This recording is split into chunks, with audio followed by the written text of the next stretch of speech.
Okay, so we are doing Alexandre the Great today. Let us review last class, where we discussed the father-son dynamic between Philip II and his son Alexander, okay? We said that the father, he is the founder and the builder of a great organization. And as such, he will have three particular characteristics unique to him, okay? First of all, he will exercise really good judgment because he's starting with nothing and he has to build up slowly his nation or his organization, okay?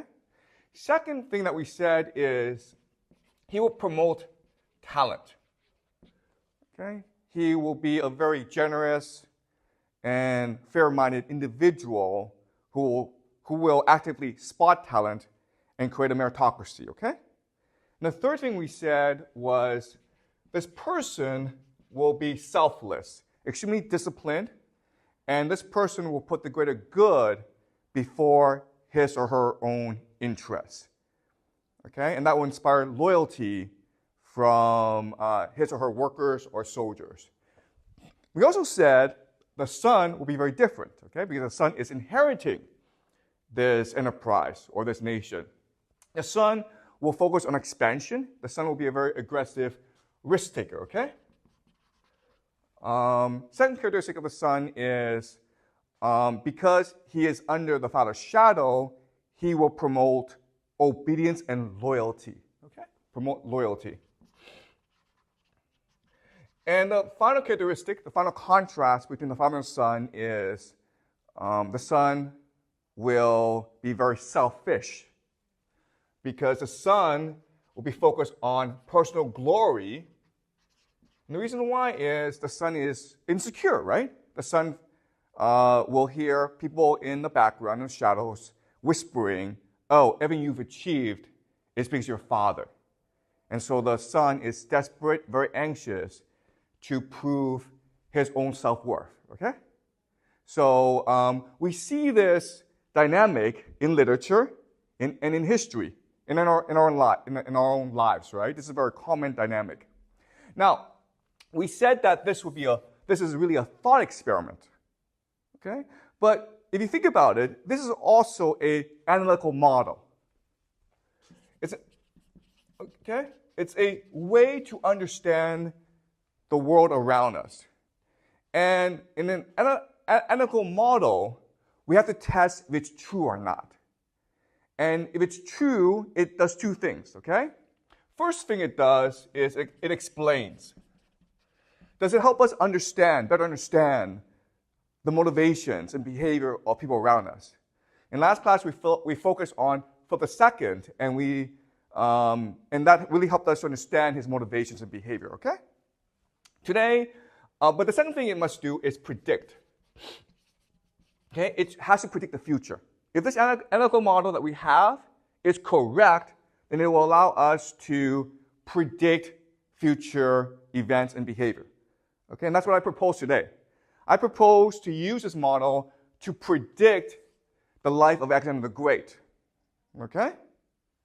So from this model, we can extrapolate three characteristics of Alexander's reign when he takes over as king. Okay? What's the first characteristic of Alexander when he becomes king?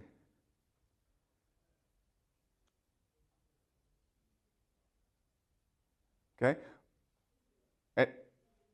Echo, do you have any ideas of what he will do as king? Exactly, okay? So the first thing we will say is that he will focus on expansion. Okay? He'll be a very aggressive risk taker. He will take risks that are not strategically wise. Okay? That's the first prediction we can make about him. What's the second prediction we can make about him based on this?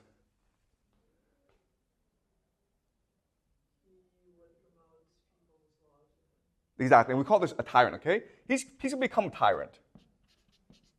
And a tyrant is someone who demands obedience from everyone.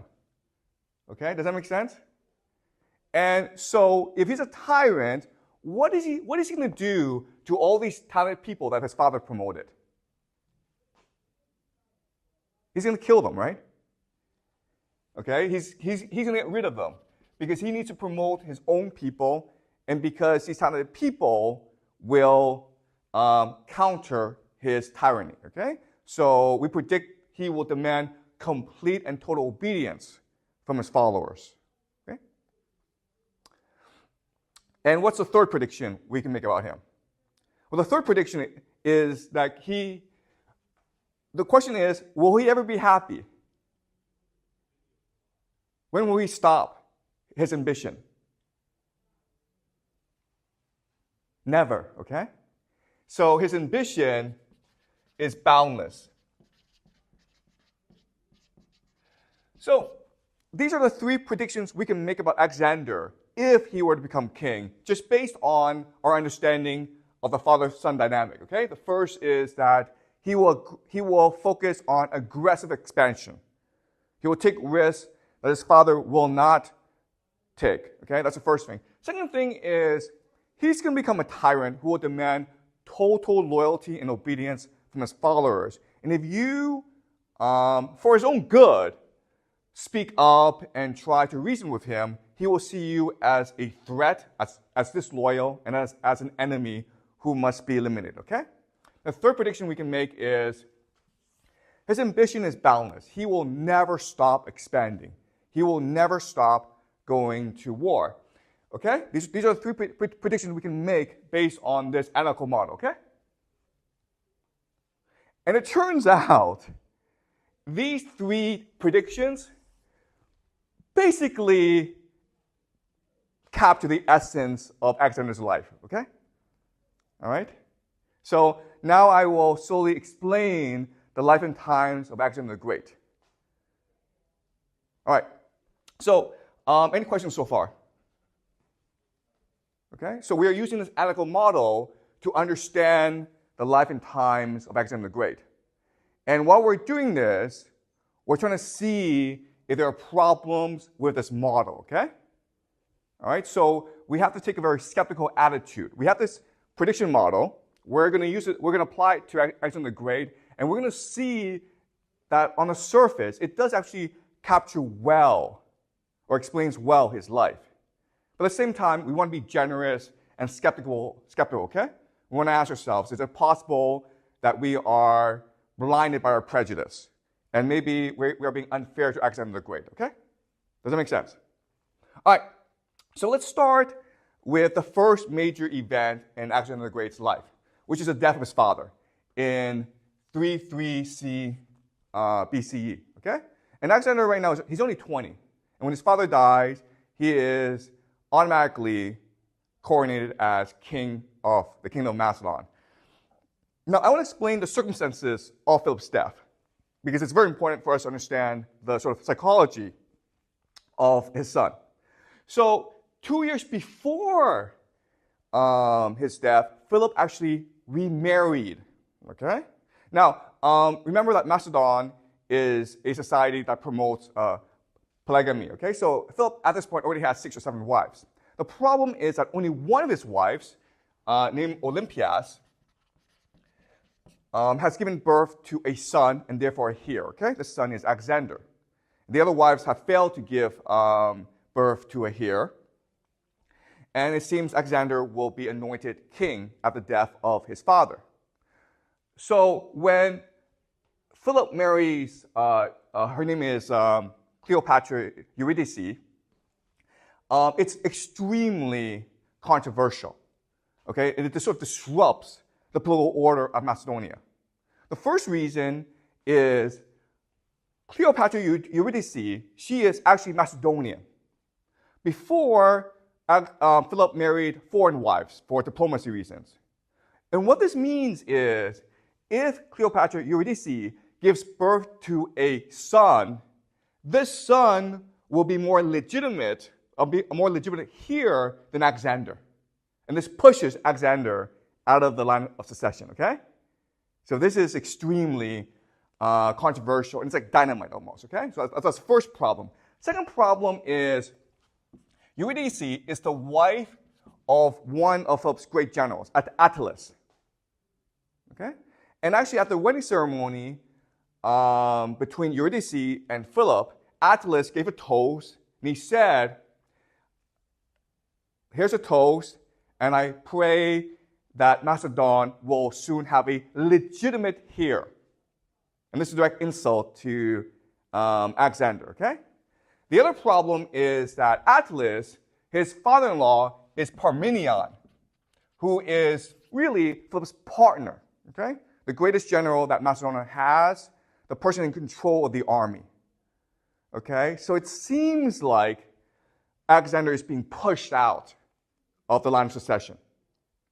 And Alexander and his mother, Olympias, are both freaking out, okay? So in 336 BCE, Philip is assassinated by his bodyguard. And no one knows why this happened, okay? But we know what happened. Afterwards, what happened is, first of all, Olympias killed Eurydice and her daughter and son. The son was going to be legitimate heir to the throne. Now they're all dead. Okay? That's the first thing that happens. Second thing that happens is Attalus becomes afraid and he's about to rebel. Okay? And Attalus, again, is a general. At this stage, at this point, Parmenião is now the kingmaker, right? Because Parmenião is now head of the army. He can choose to support Attalus, his son-in-law, and rebel, okay, and maybe become king himself, or he can support Alexander, okay? And at this point, the faithful decision that Parmenião makes is he supports Alexander and he kills Attalus. And Attalus, again, is his son-in-law. And this makes Alexander now the legitimate heir to Philip. He's now king of Macedon. Okay? So from this event, we can surmise some things, okay? The first thing we can surmise is Olympias and Alexander are extremely ambitious, right? They will not be pushed aside. If they see any risk to their power, they will act viciously, okay? They're not afraid to kill.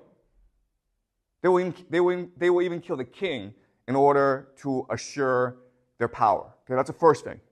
The second thing that's more important for us is Parmenião is absolutely loyal to Alexander because if you think about it, he's loyal to the memory of Philip. Okay? Philip promoted Parmenião to be his partner, and in a show of loyalty and gratitude, Parmenião now is being loyal to the son, Alexander. Okay, so that's the first major event in Alexander's life. Any questions about this event before I move on? Okay, so the second thing that happens is, remember, like Philip is now in charge of this wide kingdom across Greece. And when people hear about his death, people start to rebel, okay? The Athenians want to rebel. The Thebans want to rebel. The Spartans want to rebel. And then to the north, the Illyrians rebel, okay? So there are these rebellions. The first thing that Alexander does is he mounts this extremely fast and decisive campaign to quell all eternal dissent. Because ultimately, his ambition is to complete the dream of his father, the conquest of Persia, right? So he goes to Illyria, which is north to Macedonia, and destroys all opposition. Next thing he does is he marches against Greece itself, against Thebes. And Thebes is the main source of opposition. And Sparta and Athens both promised to send troops to support Thebes. The problem is Alexander gets there really fast. And he lays siege to Thebes and destroys it completely. The next thing that he does is he decides to massacre all the males and enslave all the women. Now, this is actually common practice back then in terms of warfare. But this is not done to Greek cities. Do you understand? The Greeks consider themselves special. And so in 404 BCE, when Sparta defeated Athens in the Peloponnesian War, remember that Sparta did not do anything. Sparta just basically said, guys, will you promise not to bother us again? And so Athens says, we promise. That was it. Okay? So what Alexander the Great did, destroying Thebes, which is one of the great cultural centers of the Greek world, that was like basically setting off a nuclear bomb, okay? And from then on, the Greeks were committed to overthrowing Alexander when the opportunity arose. At the same time, Alexander, by doing this, by showing his ruthlessness, he was able to, for now, pacify all discontent, okay? People are now afraid of him. And that's what Alexander wants. He wants fear. Okay, so now that eternal descent has been pacified, now that his leadership has been legitimized, he will now embark on the massive invasion of Persia. Okay? Now, originally his father, Philip II, his dream was a unified Greek world, okay? What we call Hellenistic, okay? Or the Hellenic world. Because remember, at this point, you have these Greek polises spread all across the Aegean and the Mediterranean, okay? In North Africa, in Italy, in Asia Minor, in Anatolia, okay? And Philip's vision was to unify all these places. But Alexander the Great, his vision was actually to conquer Persia, okay? So he's expanding his father's vision. So he lands in Anatolia, which is like modern-day Turkey, with this massive invasion force, okay? And he's going against the Persian Empire. The way that the Persian Empire is designed is, it's not really an empire, it's more like a confederation or alliance. So the provincial governors, who we call the satraps, they're the ones responsible for defending their own territory. And at this point, the king of Persia, his name is Darius III, he's not really bothered by Alexander, okay? He doesn't realize that Alexander will pose a threat to his rule, okay? He just thinks this guy, he's like 20 years old, he's an upstart, doesn't really matter. So Darius doesn't really bother himself, okay? But he sends an advisor. This guy, he's a Greek, Menon of Rhodes. So he's Greek, and he understands Greek warfare. And so they have this war council between the satraps, the local governors, and Menon of Rhodes. And what Menon of Rhodes proposes is the safest strategy to defeat Alexander, which is basically what we call a war of attrition. And the idea is they will not fight Alexander on the battlefield, because Alexander right now possesses the greatest army in the world, right? Let's not fight him. We will burn all the crops and starve his troops. At the same time, what we will do is we will bribe Athens and Sparta to rebel against Alexander. And once he's overextended, he has no choice but to go home. Okay? The war's over. Doesn't cost us anything. The satraps refuse this plan because it would mean destroying their own property. Okay? So satraps are like, no, we can overwhelm him. So at the Battle of Granatius, in 334 BCE, Alexander's forces destroy the Persians, okay? And this is the first major battle of this war. There'll be 3 major battles.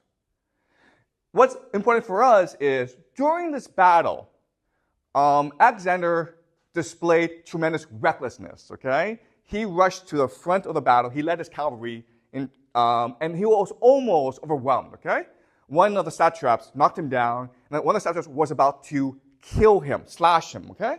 But then at the last minute, a man named Clytus the Black, comes running in, and he cuts off the satrap's arm, thus saving Alexander's life. All right?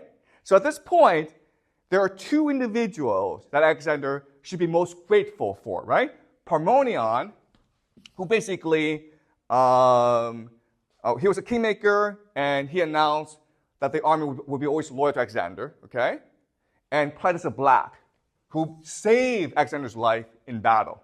And both of these men were individuals promoted heavily by his father for their talent, okay? So basically, it was his father's men that saved Alexander. So you would think Alexander would be very grateful to these men, right? Unfortunately, he would end up killing both men. And this would forever change the course of his life, okay? All right, so after the Battle of Granadicus, Men of Rhodes was given complete freedom to do what he wanted, okay?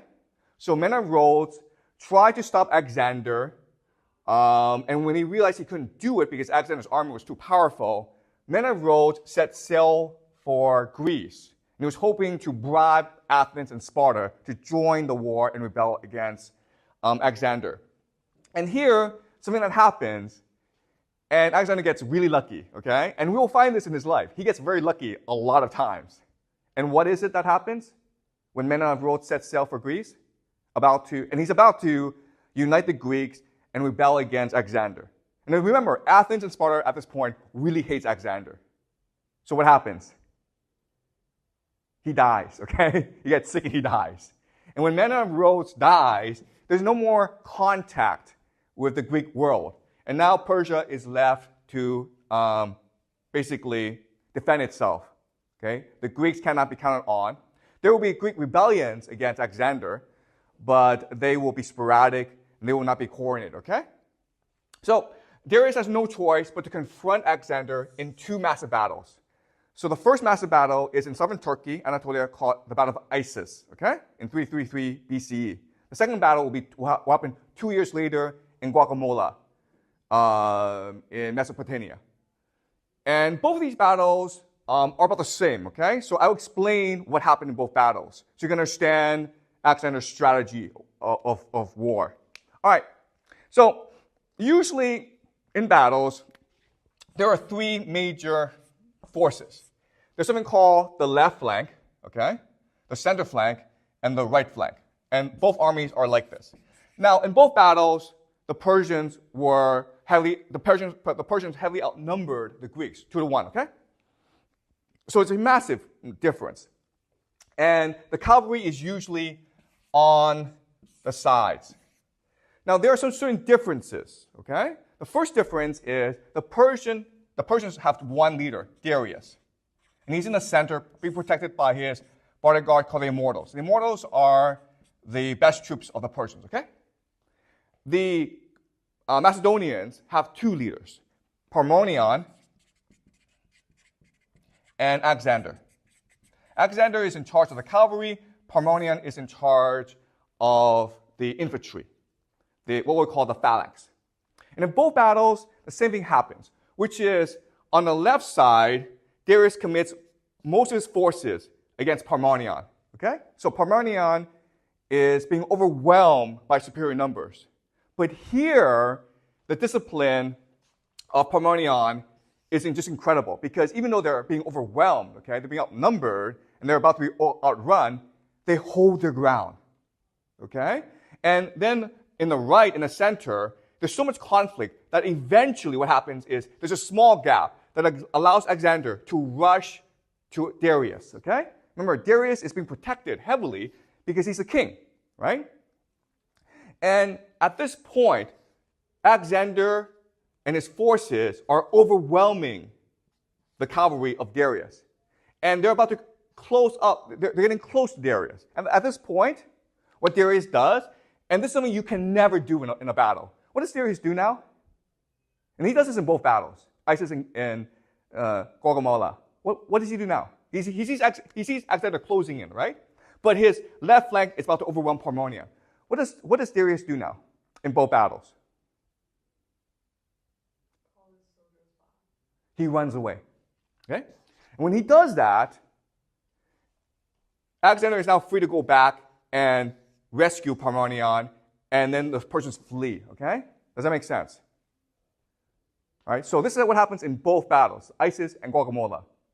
So now that you have the basic overview of both battles, let's analyze this to ask ourselves, how great a commander is Alexander? Okay, and I want to make the argument that he's actually not a great strategist. Okay? He's a great soldier. He's very brave, but he's not a great strategist, not like his father. Okay? The first thing I will say is this. When military historians look at battles, they look at the wrong things, right? So they're usually looking at manpower, technology, and resources, okay, or what we call wealth, right? And if we look at battles from this lens, right, manpower, technology, and resources, wealth, then we can argue the Persians were heavily favored in this battle, in this war, right? We can say that. But I think this is the wrong way to look at military strategy. I think if you really want to understand who's a favorite and who's the underdog, you have to look at three different things. These three different things are cohesion. The idea of cohesion is unity, right? Are these soldiers loyal to each other? Are they friends with each other? Okay? Second thing you want to look at is discipline. How well trained are these troops? Okay? The third thing you want to look at is the idea of devotion. Devotion just means how loyal are they to their leaders? How much purpose do they have in the battle? Okay, does that make sense? And what I want to show you today is, but look at these three things. They give you a much better overview or analysis of who the better military is. Okay? So if you just look at manpower, technology, and resources, then clearly the Persians are the heavy favorites, right? But if you change your frame of reference and you will look at cohesion, discipline, and devotion, then the Macedonians are far superior, right?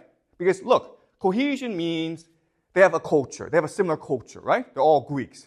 Whereas the Persians are a multicultural empire that they don't even speak the same language, which means that all these different units that Darius has, they're basically fighting by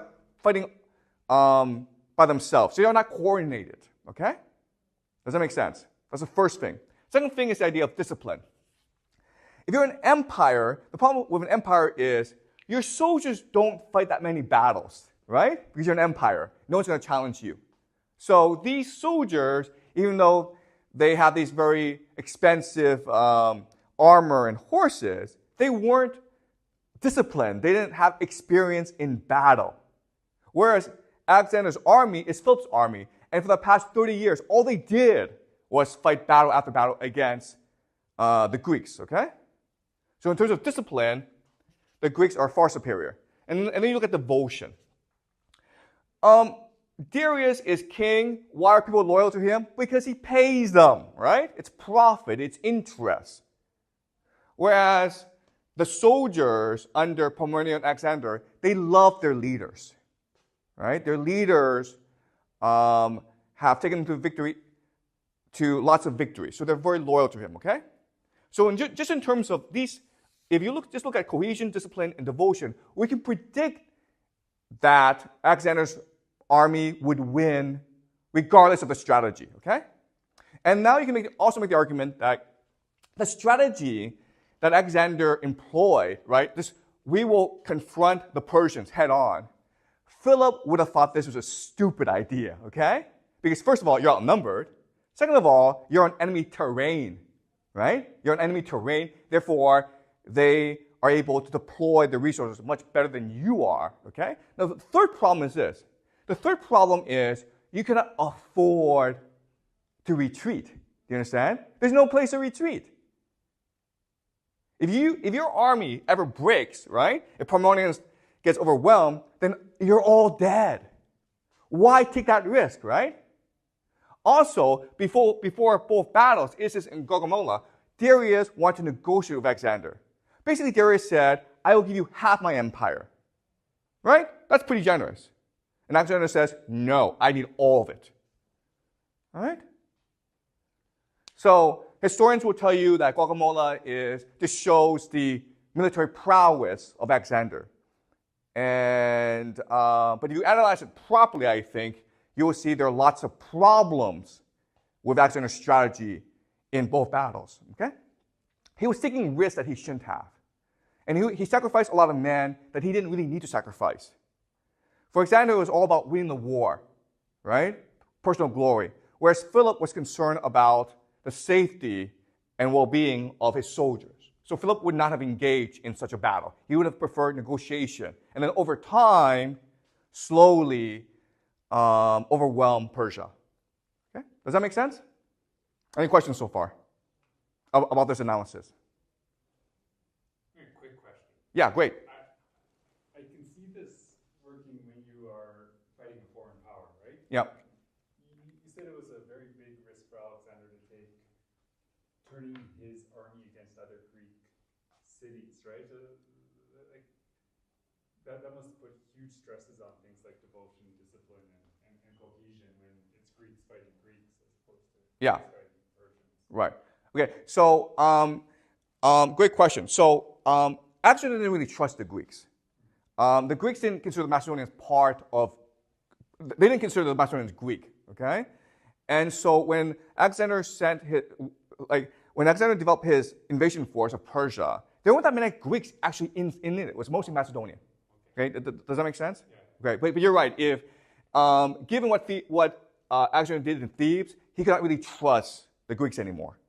Okay, he couldn't really trust the Greeks, like switch sides. And also, there were a lot of Greek mercenaries fighting for Darius in this battle. Menon of Rhodes was Greek. Okay, and he sort of knew the Greeks really didn't like Alexander. So it's more like a tribal army rather than an imperial army. That's right. Okay, but again, we see this throughout history, where a tribal army, because of cohesion, discipline, and devotion, they're basically able to conquer the world, right?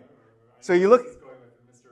Ibn Khaldun coming up, right? Yeah. So you look at Muhammad, you look at Genghis Khan, right? And you look at Tamerlane, you look at a lot of people, right? They were all tribal armies, but because they had cohesion, discipline, and devotion, they were able to basically conquer most of the world before they themselves devolved into civil war. Okay, so does that make sense? Oh, yeah. Okay, any more questions before I continue? Okay. Okay, so while Alexander was campaigning against Persia, he was doing things that sort of annoyed his soldiers, okay? So for example, he conquered Egypt without much resistance. Okay, so he went to Egypt. And basically, the Egyptians hated the Persians. For decades, for centuries, the Egyptians were trying to rebel against Persia without success. So when Alexander came, they saw him as a liberator. So Egypt fell without resistance. The first thing that Alexander does is he takes a trip into the desert. He disappears for weeks. And he goes to a place called the Temple of Zeus Ammon. Ammon is the highest Egyptian god, and Zeus is the highest Greek god. So they are like a synthesis, okay? So this is the highest god in the world. And this is found in an isolated oasis. And Alexander goes to this oasis in order to seek counsel. He wants to see his future. And when he's at the temple of Zeus Ammon, he's told that Philip is not really his father. Okay? Philip is not really his father. Alexander's true father is, take a wild guess who the true father is. Zeus Ammon, right? Alexander is the first son of God, right? He's the son of God. He's like Heracles and Dionysus. He's actually the son of God. And so when Alexander returns to his soldiers after this revelation, he expects his soldiers to acknowledge this fact, okay? So one thing is, in the Macedonian army, there's a lot of equality between soldiers and officers, right? So if you're a soldier, you are allowed to speak your mind. But now, Alexander demands, if you come into his presence, you must first kiss his feet, which is the Persian custom, okay? You must kiss the feet of your king. And the Macedonians, of course, didn't really like this. So now there's growing concern about the tyranny of Alexander. Okay? People like Parmenião and Cletus the Black, who were promoted heavily by his father, are kind of annoyed. Basically, Alexander renounced his father. Philip's not really my father. I'm really the son of a god, okay? Zeus Ammon. So, okay. So now there's growing discontent among his soldiers. Does that make sense so far? And any questions before I move on? Is this clear to you? Okay. All right. So, in 331 BCE, Gaugamela, the Battle of Gaugamela happens, and Alexander wins this incredible victory against the Persian king Darius. Darius runs away, but then he's eventually killed by one of his generals. Okay, and the Persian Empire now is basically conquered. There's no resistance against Alexander anymore. There's some resistance, but not organized resistance. Okay, and at this point, Alexander starts being a tyrant. Okay, so the first major sign that he's changing is in 330 BCE, Parmenion is killed. Remember, Parmenion, you can argue, was the man responsible for all of Alexander's victories, right? Because Parmenion is the one who's doing all the heavy lifting. He's being overwhelmed by most of Persian forces. He stands his ground, which allows Alexander to claim his victory, okay? In 330 BCE, Alexander orders Parmenion to be killed. And there's a lot of controversy around what happened, right? So I'll just basically tell you the basic facts, and then we'll analyze what happened. So there's a lot of resentment against Alexander in the army. And now and then there are these conspiracies. They don't go anywhere, but there are these conspiracies amongst officers to assassinate Alexander. And one of these conspiracies is found out, and one of the officers who finds out about this conspiracy goes to Parmenion's son, okay? And tells the son, hey, go tell the king people are trying to assassinate him. The son, Parmenion's son, he doesn't think this is a big deal. And he's kind of drunk, okay? So he forgets to tell Alexander, okay? The plot is uncovered, and the son, Philolytus, he's implicated, and he's tortured. He had nothing to do with the assassination, but he's implicated because he didn't tell Alexander. While he's being tortured, he also confesses to his father being part of the plot, even though there's no evidence implicating his father. In fact, you can make the argument that his father is completely loyal to Alexander. Okay? And so, just based on this, a forced confession under torture, which is completely unreliable, Alexander and the army decide to have Parmenion killed. Okay? So an assassin is sent, and Parmenion is killed.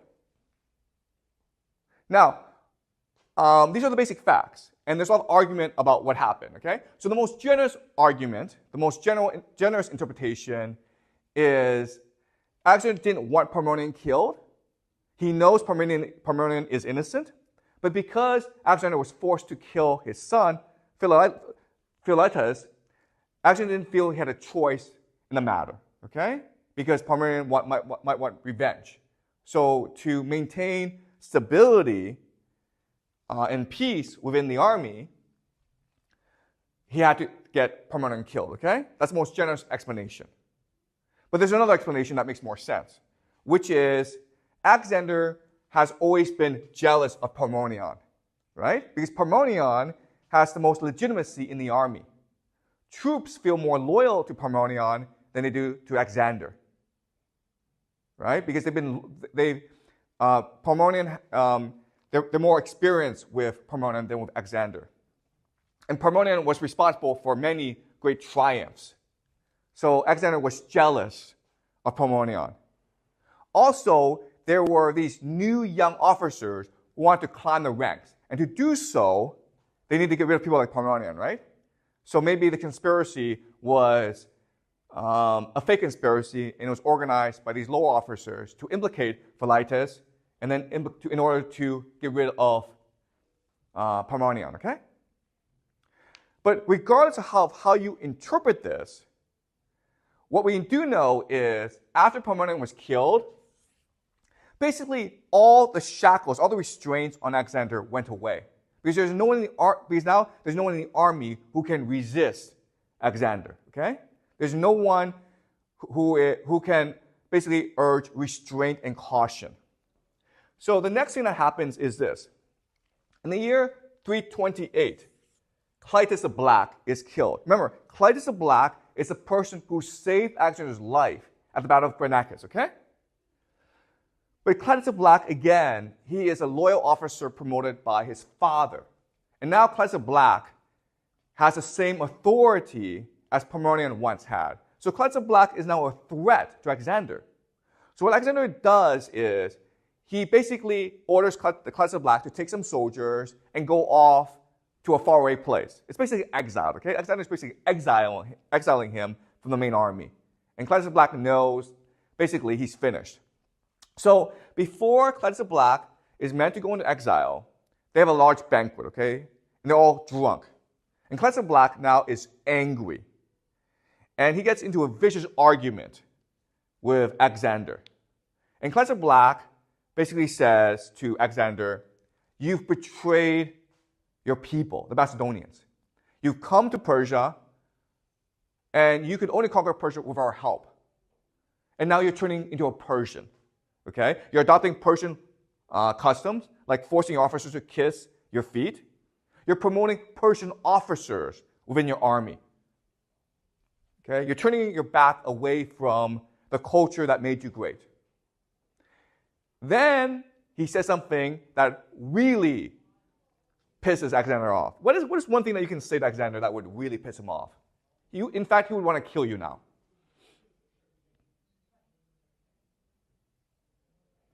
Everything that you've achieved, Alexander, is because of your father. This is not you, okay? This conquest of Persia, it's not you. It's your father. It's your father who built this amazing army. It's your father who developed this plan to conquer Persia. Okay? Alexander gets so angry that he's about to lunge at Clytus the Black, okay? But before he can do so, his bodyguard surrounds him and stops him, and they pull away his sword. And so this makes us think he's been doing this a lot, okay? Alexander the Great gets drunk a lot and kills a lot of people, basically. And then Clytus the Black, he's taken out of the room. But Clytus the Black is so strong, he forces himself back in the room. He starts to continue arguing against Alexander. Alexander then goes and takes a spear and throws it at Clytus the Black, killing him on the spot. So Clytus the Black is now dead. The two men who are most responsible for Alexander's victories in Persia are now both dead. Okay? And he's becoming more and more of a tyrant. Soon afterwards, there's a real conspiracy to kill him. What happens is this, okay? The king, Alexander, goes on a boar hunt with his pages, okay, his servants. Now, the custom in Persia is the king has the right to the first kill. But his pages are Macedonians, so they don't know this. So one of the pages is the first to kill the boar. Alexander is so angry, he beats the crap out of this page. And the pages get together that night, and they resolve to kill this tyrant. And they organize a schedule so that on one night, they would be all in the bedroom looking after Alexander while he sleeps. And then of course, they would take out their daggers and stab Alexander to death, okay? That's the plan. But what happens is, that night, they were supposed to do this act. Alexander goes out drinking. And he gets drunk, and he does not come back until the early morning when the pages are gone, okay? At this point, one of the pages gets nervous and tells Alexander about the conspiracy, and Alexander has everyone killed, okay? But during the trial, the pages accuse Alexander of being a tyrant. Okay? Does that make sense? Then what happens is, in 326 BCE, after Alexander has conquered all of Persia, he decides to take his army to India, okay? Now, his army is not happy about this because, look, there are lots of good reasons to invade Persia, right? The first reason is Persia is very wealthy. Second reason is Persia invaded Greece, right? So Persia was always a threat to the Greek mainland. The third reason is there are lots of people who suspect it was the Persians who killed Philip, okay? So there are lots of good reasons to invade Persia. There's absolutely no reason to invade India, okay? They've never been to India. They have absolutely no idea what they will find in India. It's a different geography, okay? But Alexander forces his army to invade India, in basically modern-day Pakistan. And there, they win these victories, but the soldiers are really pissed off because they're far away from home. They have absolutely no idea when this war will end. And the weather in India really sucks, okay? So they basically mutiny. They refuse to fight. And Alexander, at this point, has no choice but to give in to but to retreat, okay? To return back to Babylon. But he does two things to show his anger. The first thing he does is he kills all the leaders of the mutiny, okay? Those who spoke up on behalf of their fellow soldiers were all killed one by one. Second thing that happens is rather than take his soldiers back the original way, Alexander made them march through a desert, which killed many of them, okay? Many died because of dehydration and starvation. It was a brutal march across the desert. So Alexander takes his army back to Babylon. And at this point, Alexander decides he can't invade India, so he'll go invade Arabia. Okay? He'll go invade Arabia, which is desert.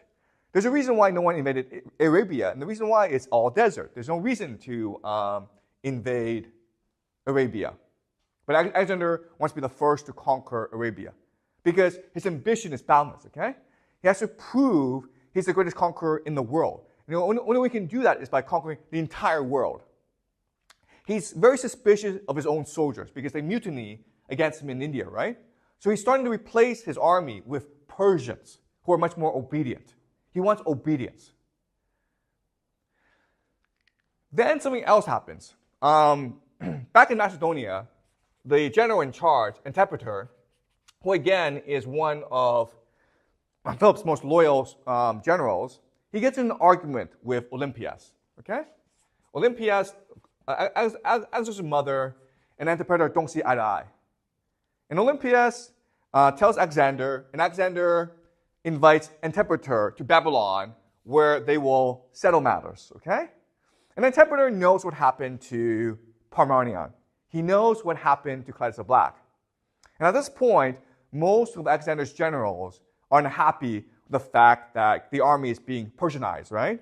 They're being replaced by Persian officers who are more loyal to Alexander. So in 323, Alexander dies. And again, no one will ever know what actually happened. But the theory is this, okay? I think the theory that makes the most sense is basically the top echelon of the Macedonian army, Antipater and the other generals, basically decided Alexander has to go because he's a tyrant. And eventually, he's going to kill everyone. Okay? So what happened was there was a banquet, and Antipater's son, he's the cupbearer to Alexander, the person who pours the drinks to Alexander during meals. The son puts poison in the cup. Alexander drinks from it, and he starts to vomit, okay? So Alexander leaves the room to vomit. And then the son, Antipater's son, brings a feather laced with more poison to help Alexander vomit some more, okay? And so Alexander should have died on the spot. But Alexander is so tough, he's such a strong man, that he lasts for a few more weeks, okay? And he dies in bed. So Alexander now is dead. Okay? Okay, this is important because even though he's dead, in the 10 years that he's been around, he's been able to conquer most of the world, which includes Egypt, Mesopotamia, Iran, Afghanistan, Pakistan. Okay? He's able to conquer most of the known world. And this creates a problem for the generals who succeed him, right? Because once you conquer most of this world, and then remember, the plan was not to conquer most of the world. It was just Alexander's balanced ambition that made them do so, okay? Now the question is, how do you govern? And so because of this pressure, they had no choice but to develop something called Greek culture and spread it in order to create legitimacy for themselves. Okay, and this is something that we will talk about next class, which will conclude our section on the Greeks, okay? The legacy of Alexander. He's conquered the world, and now his generals must govern it. And to govern it, they must use something called Greek culture. So they must invent Greek culture and then spread it around the world. And when they do so, what will happen is the Greek culture will merge with local cultures to create new ideas, okay? Greek culture, one of these cultures that Greek culture will merge with is called Judaism. Judaism. And when these two cultures merge, a new idea will emerge from this mixture called Christianity that changes the world forever, okay? That's why Christians love Alexander the Great, because they feel that without his conquest, Christianity could not have been born, okay? So there are many Christians who feel like Alexander the Great, yeah, he was a tyrant, but he was part of God's plan. It was all part of the plan. He did what he did because he truly is the son of Zeus Ammon. And Zeus Ammon commanded him to conquer the world. Okay? All right. But again, that is a Christian perspective. All right. So that is it. Okay? So let's review what we did today. We basically looked at this analytical model. And we made 3 predictions about Alexander based on this analytical model, right? The first is that he would focus on expansion. Second is he would become a tyrant. The third is that he would never stop expanding. And it turns out he was exactly like this, okay? But this predicts his life and times. All right? So, any questions?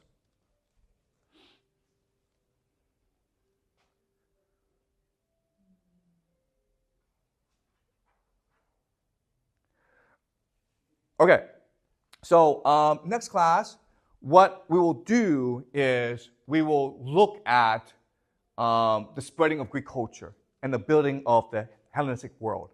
Okay? And that will end our section on the Greeks.